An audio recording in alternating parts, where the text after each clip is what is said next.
पूजा office से late आने वाली थी और उसने अपनी मम्मी को पहले ही फ़ोन कर दिया था कि मम्मी आप खाना खाकर सो जाना, मुझे लेट हो जाएगी। और पूजा को घर पहुंचते पहुंचते रात के 1 बज गए और धीरे से उसने चाबी से दरवाज़ा खोला।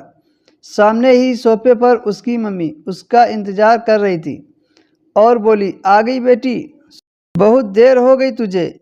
तब पूजा ने कहा, मम्मी आप अभी तक जाग रही हो, बोला था ना आपको कि खाना खाकर सो जाना। ऐसी चिंता मत किया करो मेरी, अभी नया ऑफिस है, नया काम है और फिर मुझे अभी नया नया प्रमोशन मिला है, तो मम्मी ऑफिस में तो यह सब चलता ही रहेगा। तब पूजा की मम्मी ने कहा, बेटा सुबह 9 बजे से गई हो, इतना काम इतना परेशान मत हुआ करो। तुमने खाना खाया ऑफिस में? नहीं मम्मी, वक्त ही नहीं मिला, अभी कुछ बनाकर खा लूँगी। तेरा खाना ओवन में रखा है, गर्म करके खा ले बेटी। सुबह कब जाना है? कल थोड़ा और जल्दी जाना होगा। आप प्लीज़ टेंशन मत लो, मैं चली जाऊंगी।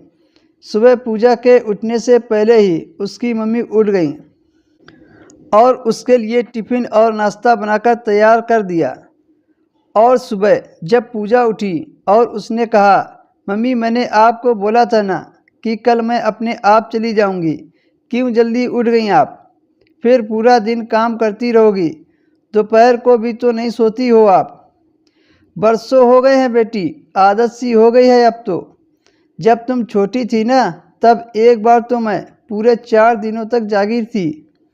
मैं तेरी रोने की आवाज़ सुनकर मैं सो ही नहीं पाती थी और हर वक्त तेरी तबीयत जल्दी ठीक हो जाए उसकी फिक्र लगी रहती थी।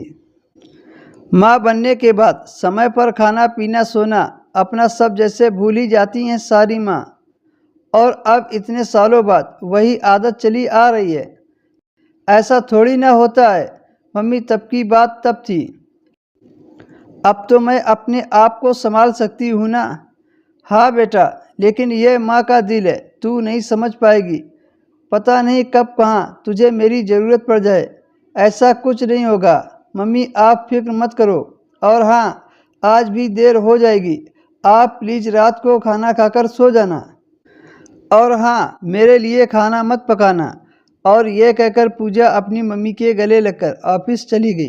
रात को पूजा दोबारा से लेट आई और उसकी मम्मी अपने कमरे में ही थी और जग भी रही थी। लेकिन पूजा डांटे नहीं, इसलिए कुछ बोली नहीं।